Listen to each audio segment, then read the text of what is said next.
warning, this video is intended for audience who are 13 or older. If you are not 13 or older, please fuck off and tell your parents to moderate what you watch online. You know, Tariq, I'm starting to think that Kayla might not be the imposter. I'm starting to think that if one of these two new fucking players is not the fucking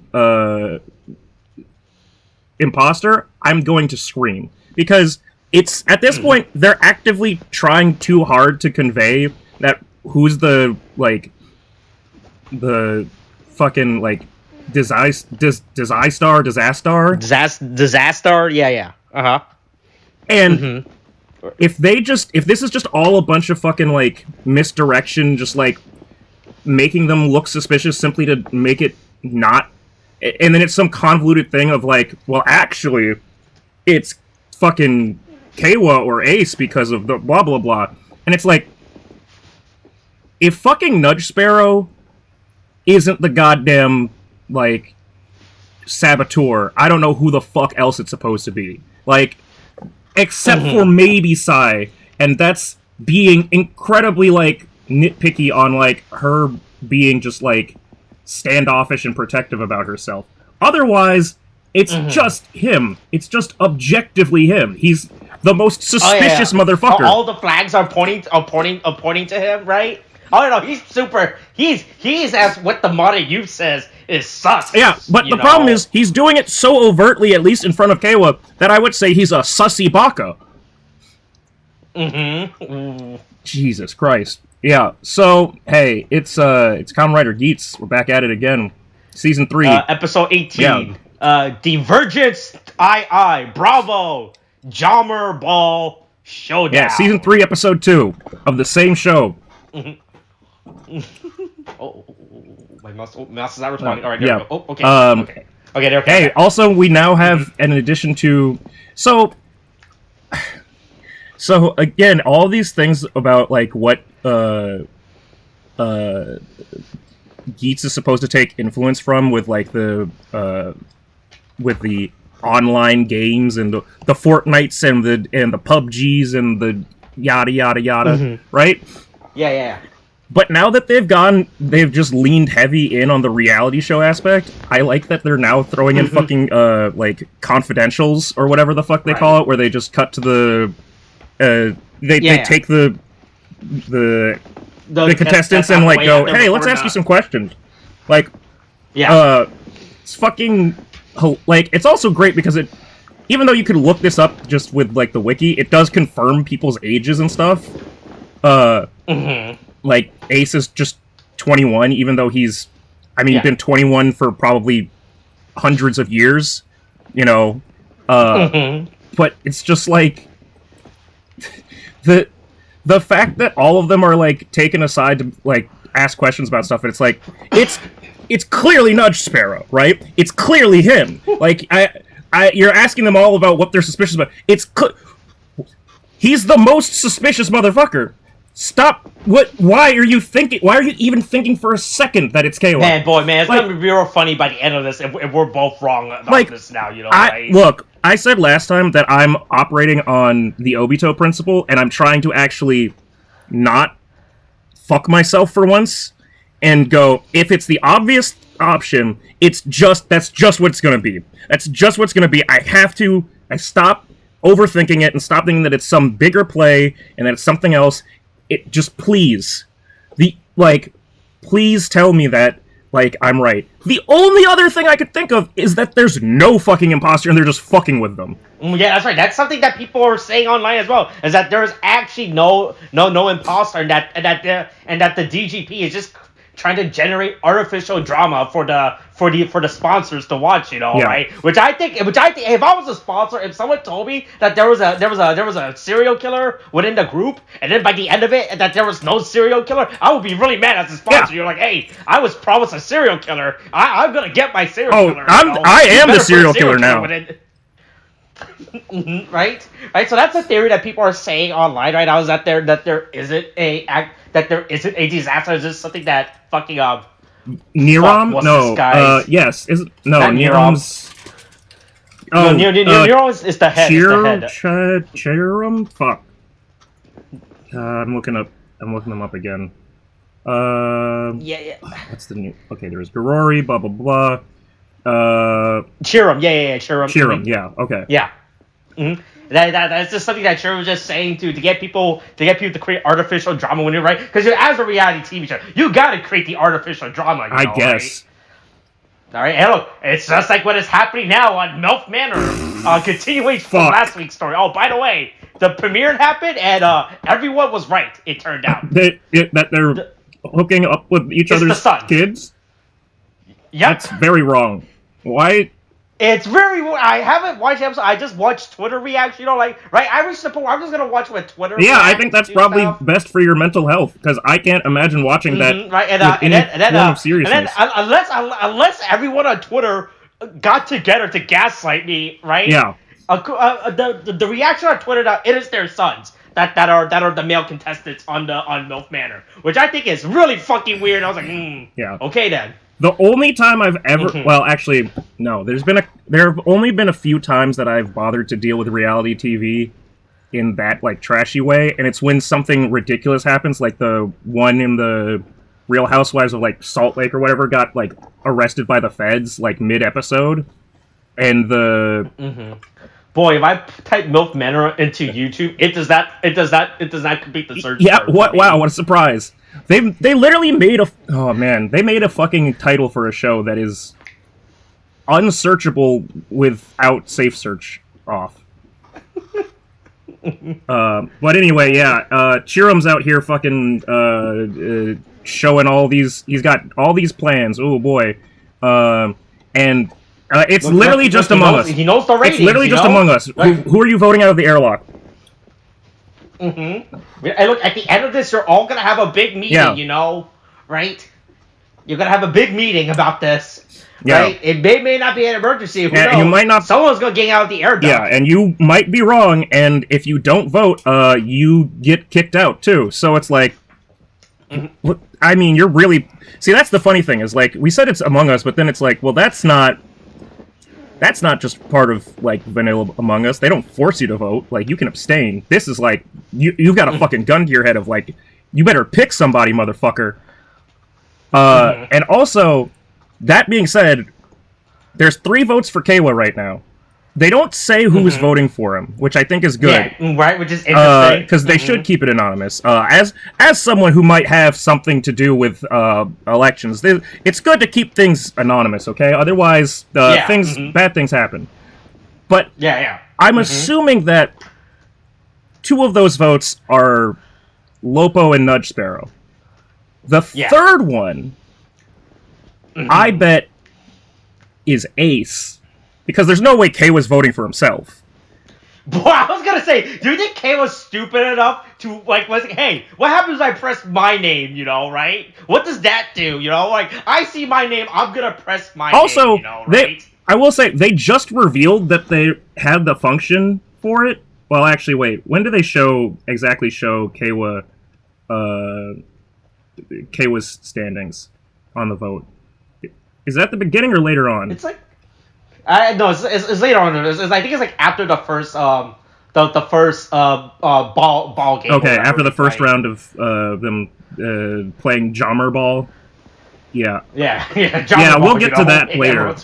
Which is because it's fucking Quidditch for Kamen Rider.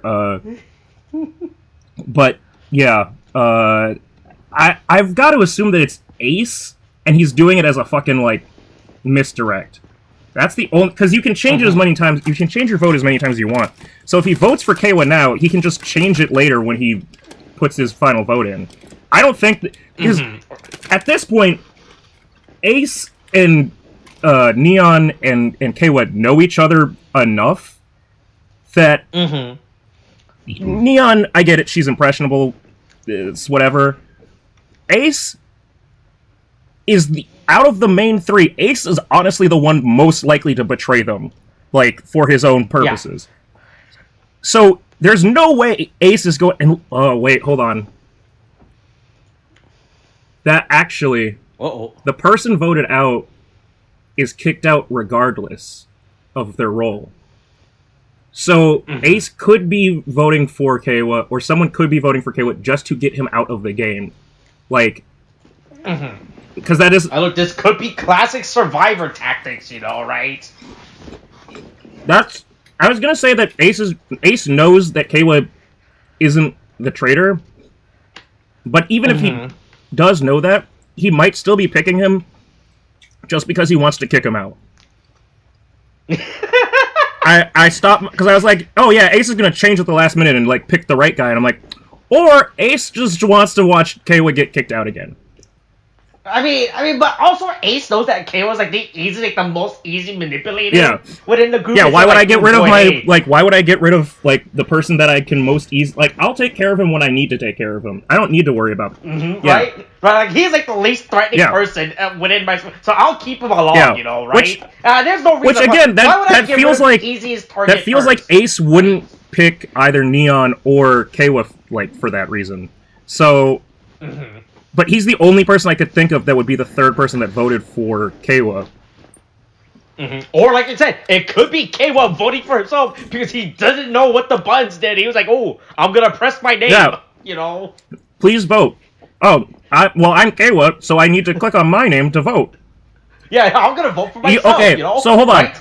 We're joking about all this, but as we're talking about this, I'm starting to get fucking work PTSD because there are people that are actually that stupid.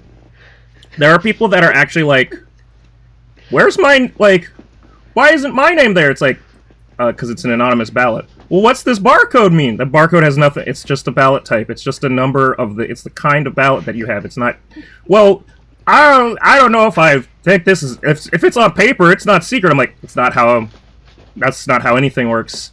Well, it's like, what do we look? I don't want my vote to get hacked. Okay, it's like, hey, listen, just fill in the box. So if I put a circle around it, it's fine, right? Nope, fill in the box. Put a check mark in it? I said fill in the box. If I write an X in there... Okay. I'll make it incredibly easy. If you can get a full fucking mark in there, I don't even care if it's an X. Just please, goddammit, use a dark pen. So I can use pencil, right? I mean, fuck, I guess... Where did you get that highlighter? Who gave you a highlighter? How are you filling this in with a highlighter? The scanner's never gonna pick that up. It's fucking highlighter. How did you, and then it's like, okay, so they filled in, it was vote for 2, and there were 4 options, and they filled in 3 options. I don't know how you did this. There was only so many things, it's like, so do I vote? So it says, how many do I vote for? What the fuck does it say on the goddamn piece of paper? So I vote down the column, right? All of the people listed underneath this race are the people that are running. You don't just fill it out like a fucking Scantron going straight down. What are you talking about? That's not how anything works. What are you doing? So, anyway, that little rant about voting is over, and, yeah, this is triggering. Fuck you, Kamen Rider Geats, you've triggered me. Fucking goddammit. Anyway, it looks like Kayla's sponsor is number one fan. Yeah, Kayla's sponsor is a toy frog, which, at first, so, it's also great because, as you may know, the supernatural journey has ended. And the Doctor Who journey has the Doctor Who journey has. I think if the audience were to actively listen to these, they can actually piece out what. Oh yeah, definitely. It's like when me and William used to do movie recordings, and I was playing The Witcher 3 at that time. I would always rant to William about my Witcher 3 journey, right? And we was like, oh yeah, I know what part of the game you're at, right? So I'm the journey's going off to the races. We're on the second of the new Doctors, by which I mean the 11th Doctor. We're up to Matt Smith already. And if there was ever a series where I would expect a Frogman to be a genuine just person that's a sponsor for somebody's, it would be Doctor Who. I wasn't expecting it in Kamen Rider Geats. But you know what? It works. It's about they're working on about the same level of. I was amazed. So I saw the photo they posted online. Went, okay, cool. They got a statue frog when they want to do wide shot. I guess when you do one. No, turn out this This is just straight up a statue that they use in the show. They don't even use like how in Dawn Brothers, right? How we get the stupid CGI characters. I'd rather it be that way, like, because it seems more like it's not actually a living statue of a frog. It's probably somebody behind that, like, that the frog statue. Someone behind, either they're talking through the frog statue, or they're like behind that partition, just like letting the frog be. I mean, this episode also does casually talks about interdimensions and multiverse. I was like, oh, this guy could be from a universe frog statues where everyone is just a frog statue. Where I don't know how. Yeah. I don't know how that society works, but hey, that's not our. We're not. Hey, look, that's not for us humans. For us flesh humans to judge this society of frog statues, you know, right? Who are we to go in and talk to them about their culture, I mean, there's plant people with the Jamato, so why can't there be frog people? I guess. Or frog statue people, right? Yeah. So hey, on that note, new game, play ball, and also firefighter guy is a Jamato rider now. And Michinaga's like, what the fuck have I gotten myself? Why am I here? Why can't I would like to leave? I didn't sign up for this, you know. Is this what is life after death? Yeah. Oh boy, yeah. When you die, you become food for the plant people. There's also a C plot. I'm gonna call Keiwa's. I know that this episode is literally called, or was literally about like Keiwa's like trying to protect this fucking like food shelter, orphanage. Food shelter / orphanage / daycare or whatever like that he cares about. But that's the C plot. Look, Keiwa shows a whole bunch of is just hitting a whole bunch of like pathos of like, look at how good of boy Keiwa is. He takes care of the needy, even though he himself is such a sad piece of shit. And it's like, yeah. Oh boy, look. We get that. We get it. All right, Keiwa's a good boy. All right. Do you think like the champ commands like, boy, hey, look, if I take care of these kids, my sister will take care of me. You know, or right? if I keep doing good, people will recognize it, and then they'll have to know that I'm a good person, right? Like, it's not like someone saying like they're virtue signaling, but it's like at a certain point, there's only so much that you could say like use to prove like we get it. Like Keiwa is about peace. He wants to bring back all of the people that have died from the DGP, and he fucking takes care of. Apparently, he helps. Yeah, he helps in his he helps starving orphans and like takes care of the. Yeah, boy, good. I wish we established this or knew about this since the beginning. I'm just saying, right? It's like it's just more of what we already knew, like would know about him. Like it's like, of course, he fucking takes care of orphans, even though he doesn't have a job. Why the fuck else wouldn't he? Like. What else? Yeah, what else does he? He probably fucking like he's probably sold like one of his kidneys and like is like giving away locks for love every year. Like, great. He also helps. He also constantly goes down to the Tokyo Bay to clean seagulls from all the oil spills. Like, I get it. Okay, Kei was a bleeding heart. That being said. It's not great when your bleeding heart starts costing us points, dumbass. You're letting the Quidditch game fail. Because all the Jamato show up and are just like, play ball, and we're throwing a ball through a bunch of rings. And they immediately get the points without everyone, hey, boy, hey, look. And I feel like that should be a foul or a technicality. Hey, whoa, no, hey, we didn't know this was... It literally didn't start. Like, they just showed up and started throwing, like, it's not like whoever gets on the basketball court first, like, can just start scoring. Makes the first move, like, know, right? Oh no, we only left fucking LeBron James on, like, we have to always make sure that we keep, like, 3 people at the home stadium, so just in case, like, the LA Lakers show up at, like, the Miami Heat, like, stadium and just start throwing baskets, like, shooting baskets on them, and all of a sudden that's, like, that counts for them, and it's like, well, the Lakers beat the Miami Heat today because they didn't know that there was a game today. They just showed up unannounced and started throwing basketballs in their fucking hoop with nobody intending. What? But yeah, hey, they scored 5 points right off the bat. Shooting threes like they're like it's in the breeze.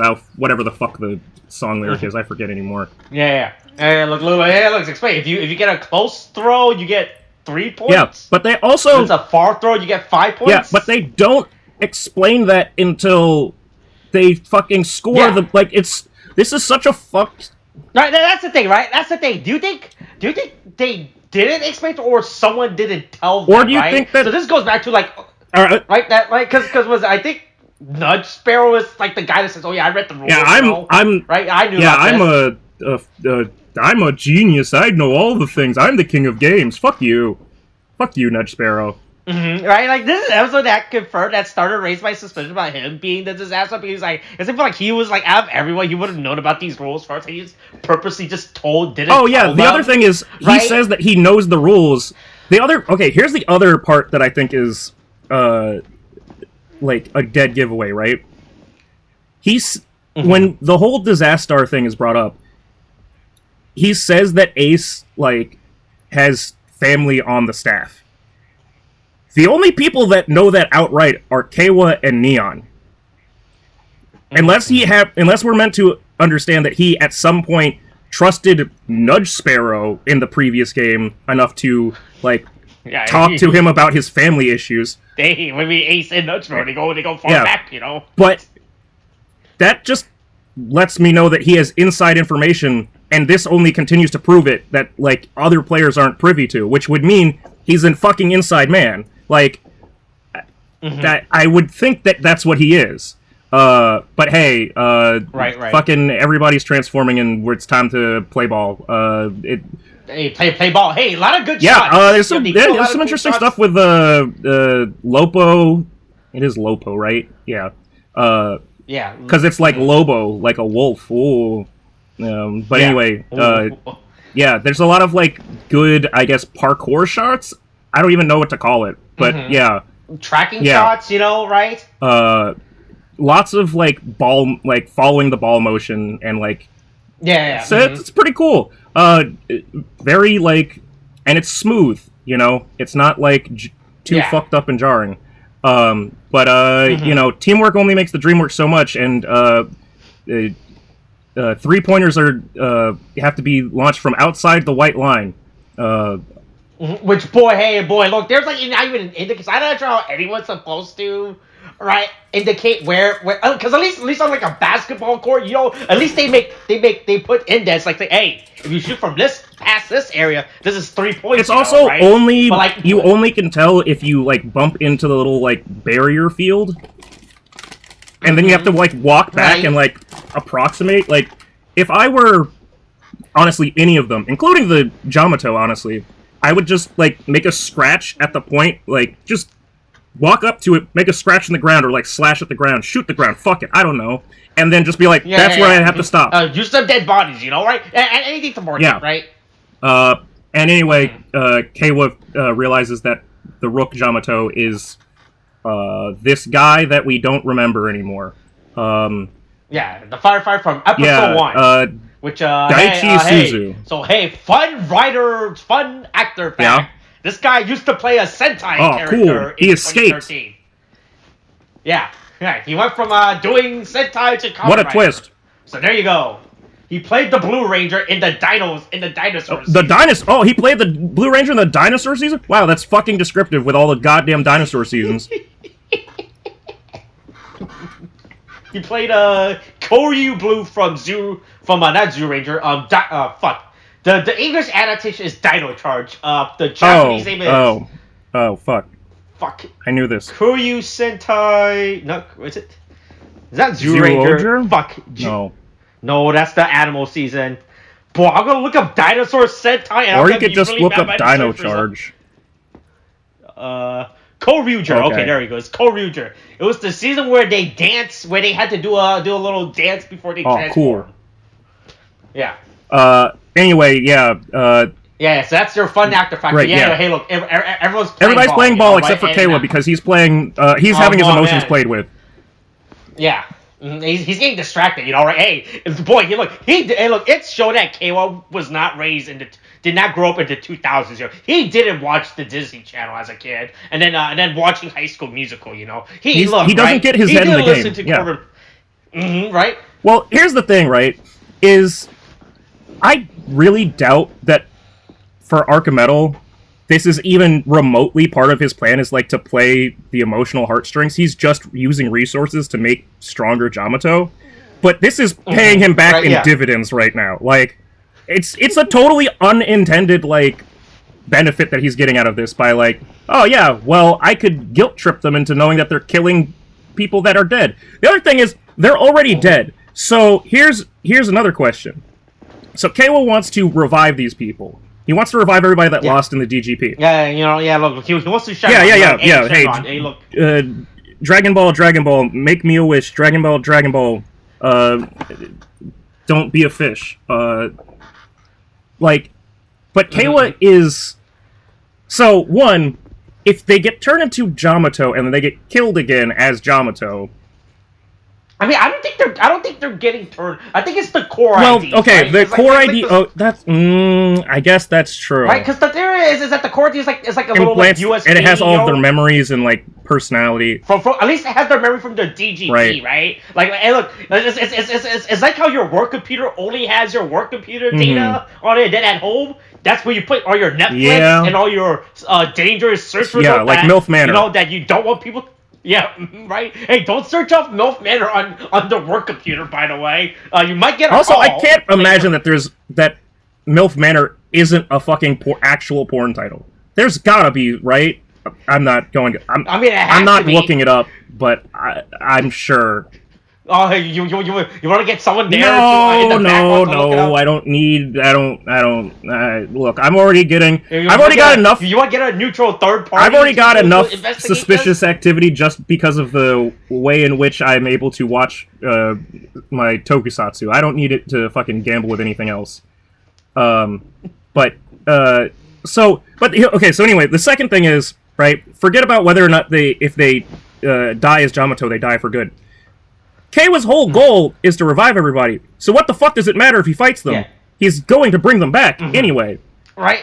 I mean, because I think Keiwa doesn't know that the core IDs are just made. Because he's assuming, like, what, are they zombified? Yeah, but even if they are zombified, I'm just saying, his whole plan is to bring them back.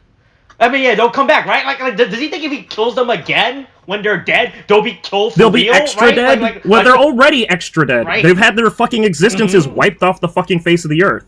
Like, and every time a world is reset, it's a world where they don't exist. Like, so I don't get why I get why he's hesitating, because he's Keiwa, and they clearly keep showing him, like, fumble, because he's really Shinji-ing it up right now of, like, get in the goddamn robot, fucking just throw the goddamn ball. Like, just, why are you, like, hesitating so much?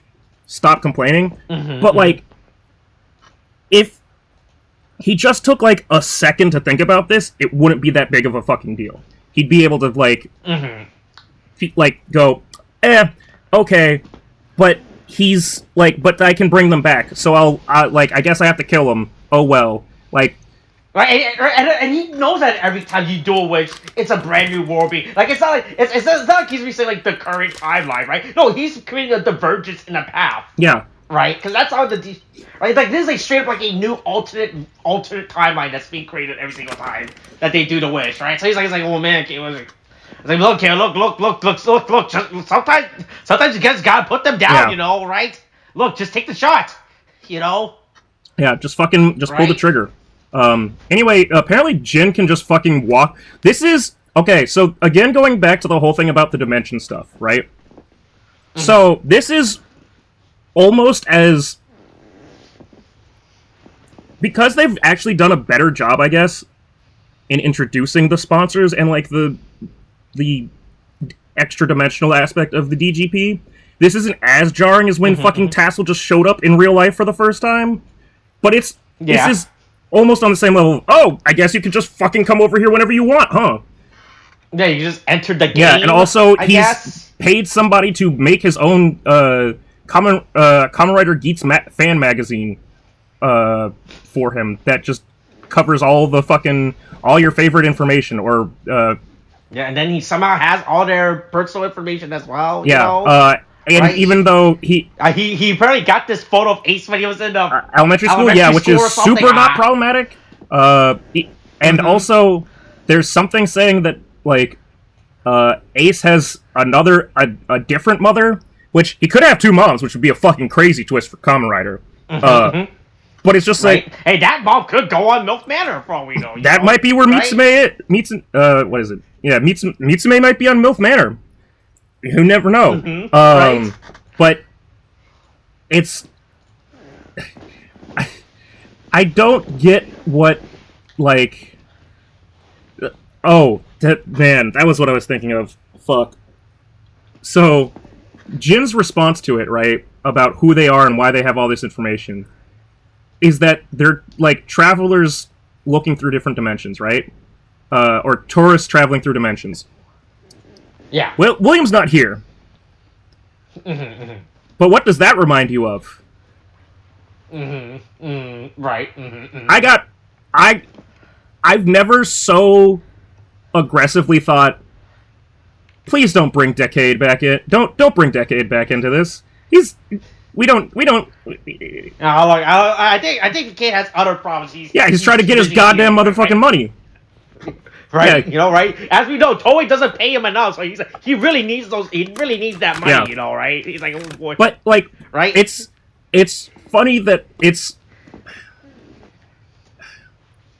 I mean, it's not the same thing as like a passing by Kamen Rider, but like it's just I got such a visceral like reaction of like, is this some Decade shit? Like, are we gonna start getting into like actual multiple universes again? I don't know if that's a good idea, Toei.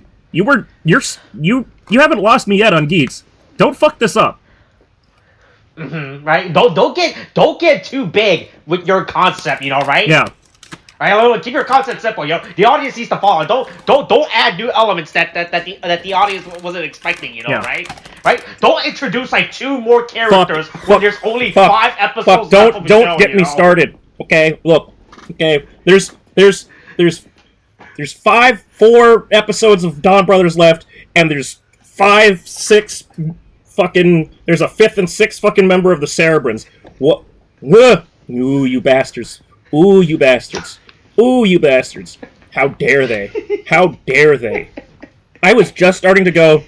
Well, at least we've closed some of these fucking plot holes. They might be bad closures, but fuck it. They close them. Why the fuck? Why did you make more? Why the fuck? Why? Why are you doing this? Why are you doing this? I can't wait to find out if those characters were the teachers from that school. Oh man, that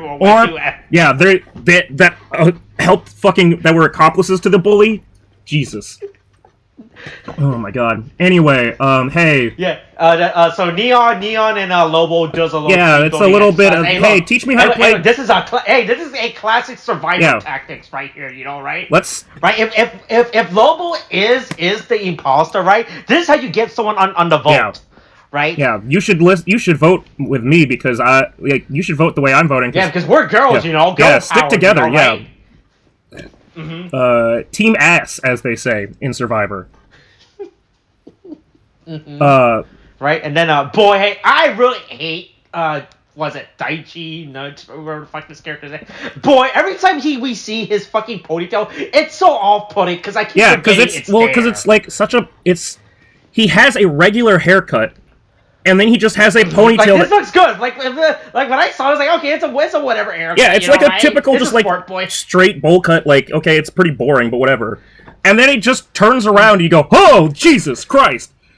Where'd that come from? It's like, oh God, right? Yeah, it's like his parents kept, like, he probably kept his, the only thing I could think of is that he kept his hair, like, really long, and his parents kept saying, no, you have to have a normal haircut, and he's like, okay, but what if I just have business on the top, party on the bottom? I can just stuff that down my shirt, and then I look like a normal person. And his parents went, what the fuck are you talking about? And then he skinned them and ate them alive because he's a fucking psychopath. But yeah, Yeah, so Kayla makes the dumb decision of fucking like trusting Nudge Sparrow Daichi, like, yeah, and also like just why would you believe in, like, if you're telling the truth? Oh, this could really freak everybody out. That's like, this man has never shown. Oh, once again, classic Survivor tactics, you know, right? Boy, man, look. Ever since I started watching Survivor again, I'm like learning all these tactics that of Survivor, right? Where everyone was like, oh boy, hey, how the fuck that get into my team, you know, right? Yeah, but like, this is bad for morale. We've got to keep it a secret. Why would that be bad for morale? What are you talking about? Like, that's insane. But whatever, fine. Be an idiot, Kayla. Have fun. Back to the B plot, which is just Michinaga's adventures in hell. Hey, look, Michinaga found his ID core, along with some other random ID cores with animals I can't make out. I was looking at them. One of them is like a red wolf. One of them, I think it. Yeah, well, one of them is one of them, I think, is our elephant. Or fox. Because the problem they use the wolf and the fox that's on the same animal shape, so it could be either or. I think one of them is our elephant, the pink one. The blue one is literally blue on blue, so who the fuck knows? Yeah, no, boy, whoever fucking designed that, they need to. You should get a new guy for it. It looks like it might be the black one and the red one might both be some kind of elephant thing. Like, it looks like that's the same shape. Yeah, that's an elephant. I think the pink and green is a crocodile. No. I'm saying the pink and green. Oh, I was thinking that's white and green, but maybe it is. I can't tell because everything's done in this fucking almost sepia fucking. Oh yeah, no, there's a Saphia. There's a fucking Saphia fucking right. Boy, hey look, man, hey look, maybe the writers really like Breaking Bad, you know, like, oh boy, you know, hey. Look, right? All I can say is, again, if I had a nickel for every time that Kamen Rider had a spooky forest filled with monsters that were made with people, I'd have exactly two. And then it has a weird fucking. It has a weird color grading and stuff that no one asked for or wanted. I have exactly 2 nickels, which isn't a lot, but it's weird that it's happened twice. Like there isn't much that's like there isn't much like overlap between the plot of Geats and Gaim for the most part, but the fact that like it's using like clearly the same like forest trope is very entertaining to me because it's just like, okay, sure, fuck it, I guess. Anyway, it's time for Michinaga to try and make his dashing escape from hell. Yeah, it's like, oh yeah, hey look, I'll escape from my captor, you know, in an environment where I don't know where I am, right? Yeah, and he does at least take a driver, which, I mean, we know that Archimetal has a bunch of them. And then he just decides to run, like, just go for a walk and around the dangerous Yamato spawning area. And, like, he's... Right, and the area, you think we just like, okay, look, he only keeps the Yamato indoors, so if I go outdoors, there won't be any Yamatos. Yeah, oh wait, there's Yamatos outside. Nobody told me there'd be Yamatos outside. Right, I never would have expected from the place that makes Yamato. Yeah, for them to just be all over the place. I mean, it's also it's also funny to me that what he encounters isn't even just like a basic Yamato. He just has a spare Yamato rider just walking around, which, I mean, we saw with firefighter guy. Fuck, what was his name? Takeshi. The Takeshi Yamato that like, or Takashi Yamato. That like he has them like he uses it like he has them go around and like I assume in the same way that like when the riders like take their break in between the games, he's like, okay, time for a break, everyone, chop, go pick berries for me, go work the fields. I think it's actually hilarious that he does that. That's what he uses them to do in their downtime, right? Like, he doesn't further your growth. Right, or checks on them to like, oh, okay, any changes. All right, you've been eating. You've been. Yeah, hey, do you want some water? Hey, do you want? Boy, hey, this box is really heavy. Hey, can you pick this up for Grandpa? You know? Like, yeah. Right. I think it's absolutely hilarious. He just fucking uses it to do like basic daily chores, right?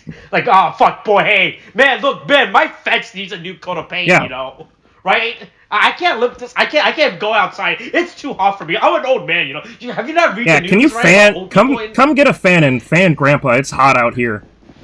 Right? It's hilarious what he does with them, like in between rounds, when he's not like doing inhumane, definitely illegal body experiments on the dead. Yeah. Right?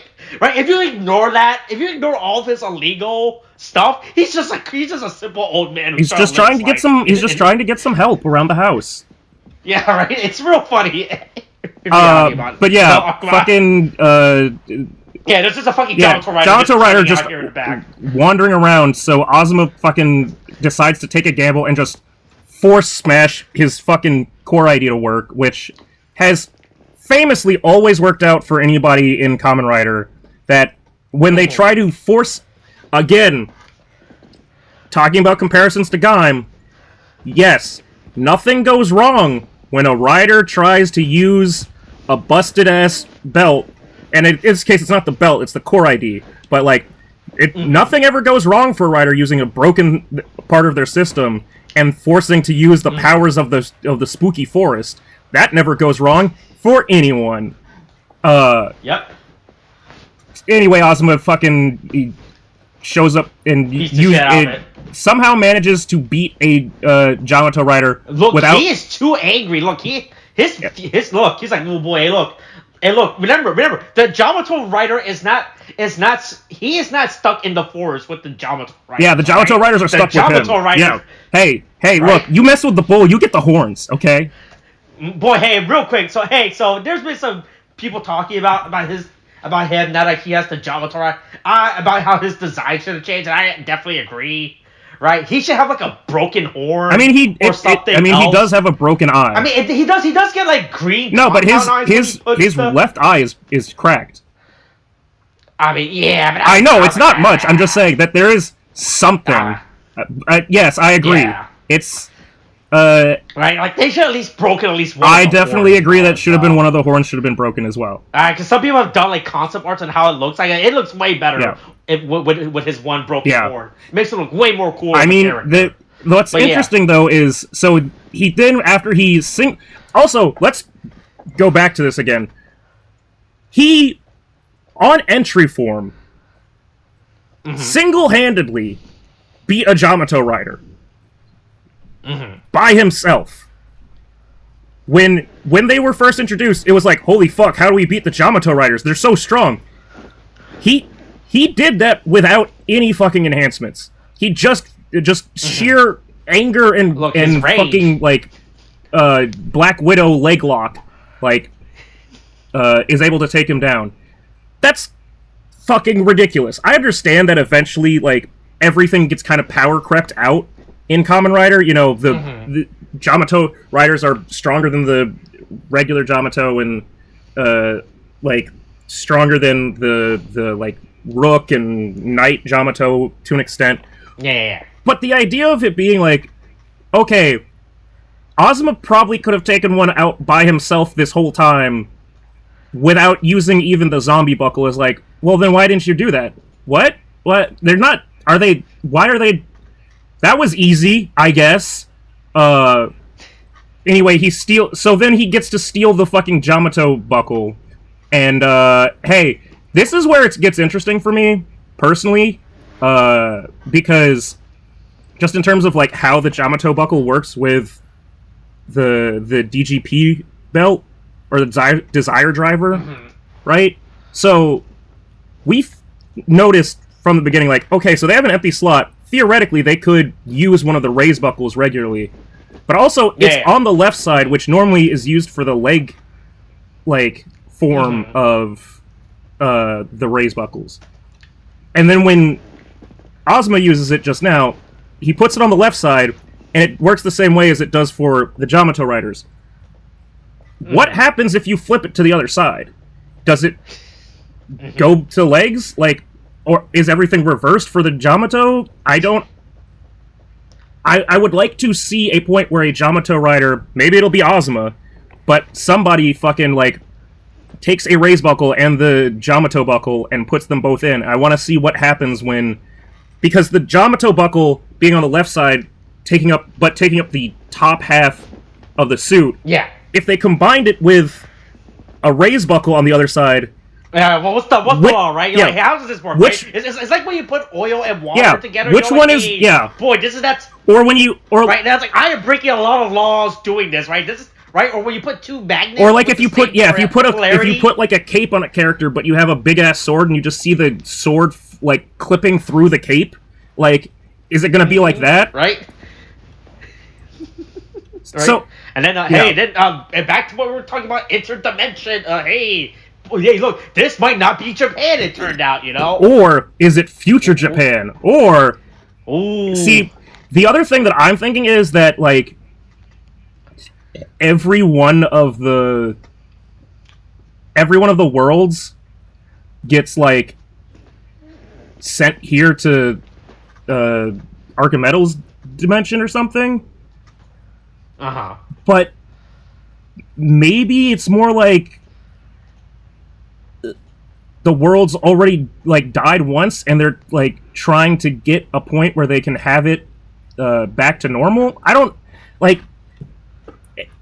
There's two Japans. I can't tell if that's what it is, or if this is just a completely separate dimension where the Yamato won already.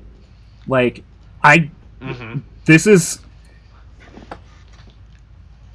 Again, there's interesting things here. And so far, so good, but please don't fuck this up, Reiwa. Like, don't, like, forget about this for the next 20 episodes and then go, oh, right, the abandoned village with the greenhouses. The weird greenhouse. The world where, the universe where they kept the gas stove. It happens because of greenhouse gases. What? Anyway, Archimedes is out there scheming and still looking he's like, hey, real creepy old man. Look, I let you get out. I left that driver there, you know? Oh boy, just to show you how futile it was, right? Oh boy, you're not getting off this you're not, you know, because hey, it turns out... Yeah. You think that your investigative reporting will do you any good? Not if you never leave my happy palace. Right. Yeah. And Sai have been practicing for hours, I guess, playing b-ball outside of the school. Right. But yeah, Daichi's fucking decides to cast aspersions and go and fucking gaslight the fuck out of Keiwa, because Keiwa can't catch a goddamn break. Like, Boy, man, once again, look, I know Keiwa's whole entire character is about him trusting everyone and believing the good of humanity, but boy, Keiwa, you can't, this keeps happening to you, know, right? Maybe at some point you gotta realize this isn't a Nigerian prince asking for your help, also, right? At some point you gotta think about... Also, just think about how many Nigerian princes could message you within a year. But just think about how, also, because we talked about it with the opening stuff, where it's like, it changed for that second in Season 2, when Keiwa got back into the game, where he was all serious-faced, and now he's gone back to being more normal. It's like, Keiwa, go, lock back onto that energy. Get back to that energy of Keiwa, okay? Don't let yourself be, like, played second fiddle. Don't let the nerd bully you, okay? He goes and steals his fucking buckle. He goes, I'm confiscating this. I didn't realize they could do that. I know you could trade buckles. I mean, you could. I mean, right? Like, hey. I mean, technically, didn't Mary just steal the boost buckle from him? I mean, he literally did. When at first it was like a.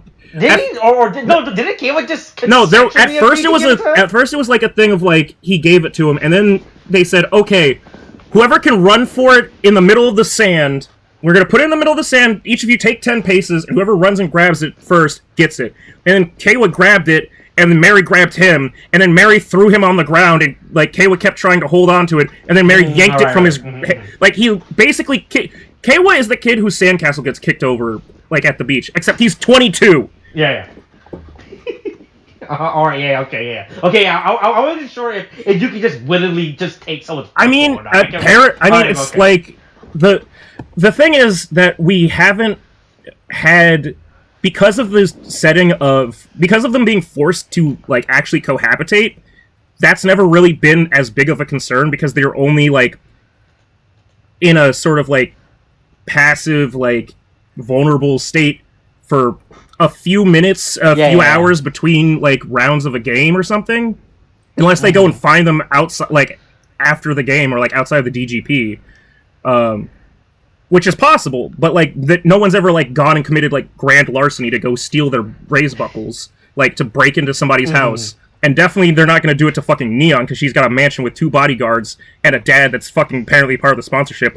Hope we get back to that at some point. Where's Ben and John? Because it seems like they sure as fuck would have been in trouble after that fucking last game. Anyway, Chiram decides to continue to stoke the fire and say, hey, look at everybody mad at Kawa. Hey, the votes. Hey, look, the preliminaries are in, right? These are just the preliminary votes. Please stop freaking out, people. God damn it. The election. These aren't the final votes. Look, they're all the votes. Let me audit the goddamn thing before you start drinking beer in the goddamn election hall. God damn it. Anyway, that's completely unrelated. That's my own personal thing. But hey, the frog statue is like, ooh, I can't let my boy lose his only chance of actually being like useful. And also Jin just can, we knew that to an extent you could, I guess, travel to different like box seats. That's the only thing I can call them, is like they're box seats in a... Yeah, right. No, that's a good way to put these. Right, these are like your private sponsor areas. Right? Like that you can travel between the boxes. But I don't think any other... Because we know Niram isn't... he's part of the staff. He's not, like... He's not a sponsor. Yeah. So it made sense for him to travel from between, like, boxes, like, for Neon's dad and stuff. But I guess the sponsors can go and visit each other, too. Which is the only reason why I think... Look, if it's like the Hunger Games, it is Hunger Games. But, like, he's just like, I guess, like, it's weird that also Kekara and Jin are, like, chill with each other. Like, I don't know if that means that, like, if there's some further meaning to that, like, folklore-wise, like, if there's something about, like, toads and tanuki and foxes or something. Oh boy. I'm just saying, I don't want to go deep dive into this right now, because we're almost finished with this fucking episode.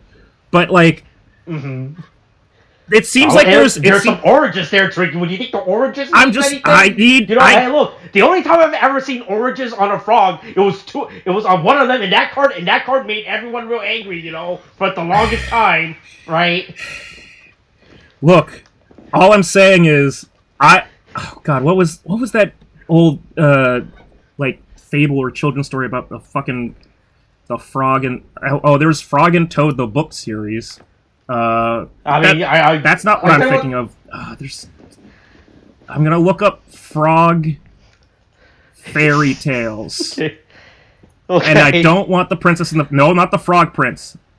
No. Alright, let's see what Catherine Hagee has to tell me. Frogs and fairy tales. This is just an entire web page of some shit that a woman... I'm assuming woman... Catherine, spelled wrong, by the way. She spells her name... With a cat? Nope, this is how she spells it.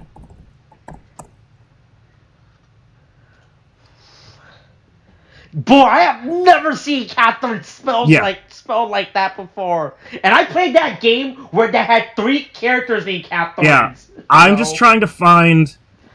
Alright. Oh, wow, this actually offers me...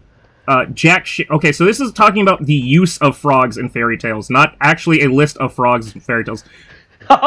I mean, it's okay. I mean, to be fair, hey, that's probably an interesting story. That's probably it's good. Look, That's if we weren't so close to finishing this episode, that's probably a good thing for us to dive into and see how it could be further used in the series. yeah. I'm not talking right? about the fucking frog prince. There's something about like frogs and like a lake, and it's not. Oh god damn it!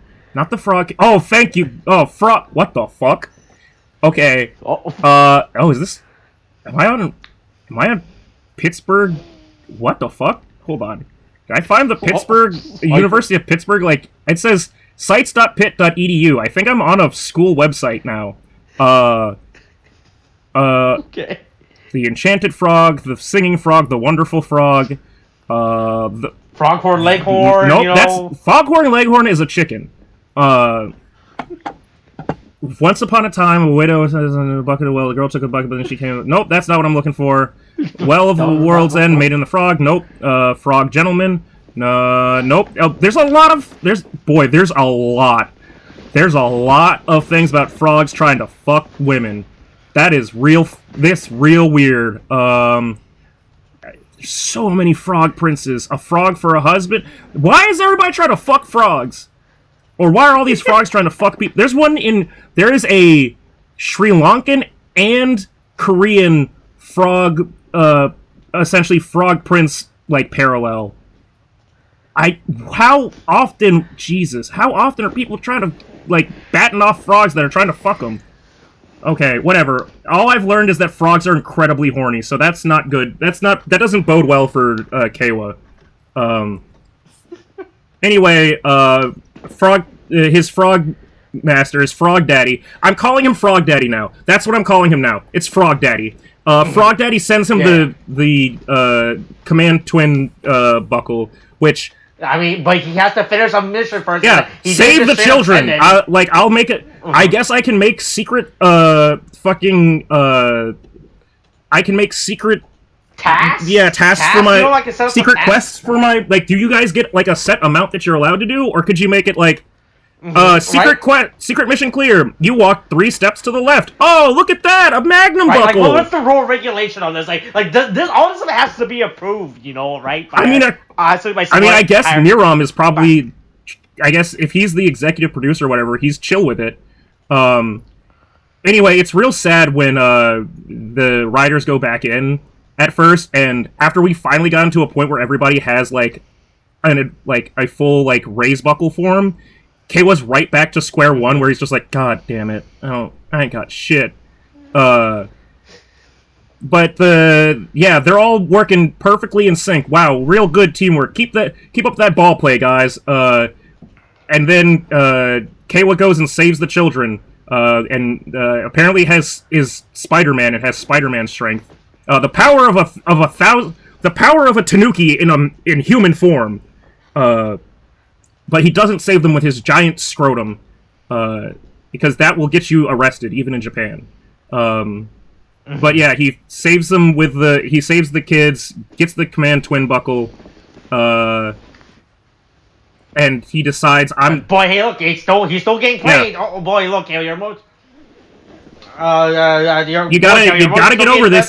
Sometimes you just gotta kill people. All right, you just gotta kill the plant man. Right, and boy, hey, and this one I just know that the stupid soccer ball has the Jamato logo. Oh yeah. This is a fully sponsored volleyball. Oh, this is a fully Hey, look, premium band. I will have this up later. Oh, absolutely. You know that's actually. Well, I can't. I'd have to go through a Japanese server to see the actual P band. Yeah, I have to do. Oh, but let's not deal with that right now. Right. But yeah. Also, it's the first like. I can't tell if I doubt that Archimedo like planned this through, but like the amount of gaslighting that Kay was being subjected to, of just like, woohoo, I transform back, no one will ever believe you, woo, like it is completely unintentional, but it's like fucking Kawa up so much, and then fucking goddamn Nudge Sparrow jumps in like the absolute cunt that he is, and because Kay was such a goddamn bleeding heart, he goes, I'll protect everyone, so I'll cut down Nudge Sparrow. And let's be real, honestly, Nudge Sparrow deserved it anyway. He asked for it, okay? He was asking for it. I'm not usually one for victim blaming, but he's not the victim here. Now. His case is not looking good for him all of a sudden, you know. Yeah. Is that right? Yeah. Yeah. And hey. And hey, look, then they lost another point. Another you know, 7 points down. Boy, hey, look, don't worry. Look, there's only like there's like two more rounds, you know, right? Wait, no, it's only halves. We're in the back half. There's only 2 halves. Hey, look, 10 minutes left. Don't make it back, you know. Maybe we can. Okay, if we get to a tie, if we get to a tie, do we have an overtime rule, or is this going to be like soccer where it's like tie? Because if it was like, here's the thing, with Chiram as the game master, I could see like him being like, "Aw, I guess it's a tie. Anyway, go vote for who you think you hate the most. Ha ha ha! I'm so happy and cheery and stuff." Girori would be like, "I've put a rusty knife on the field. Fight. Pick the winner." And it's like, oh my god, Jesus. Like, Girori would have it go into overtime immediately and just be like, fight for my amusement. But yeah, hey, next episode, potentially the conclusion of this game. Hey, look, then Michinaga and Ace are gonna have a moment, just like bros. Talk. We're cool now, right? Look, hey, what's the secret to Jamatos? I want to bet you they're still not gonna reveal anything about it. I don't know. Look, I'll be honest. All things considered, and especially because I've had to go through the harrowing experience of watching Dawn Brothers, they've been a lot better at giving us information than a lot. Honestly, also, even in comparison to Revice and Saber, like, there's actually been a consistent drip of information, and it hasn't been so much that like it completely that they're not forgetting about it. But also like, hey, have we talked about this yet? Yeah, like they haven't. None of the things that they've introduced have taken away or added a side or like distracted from the other plots. Okay, what are the Jamatos? What are their deal with the DGP? Blah blah blah blah. Oh hey, there's the Jamatos. We're seeing them be made. Okay, wow, the world that the Jamatos are from is even bigger than we thought. What's that?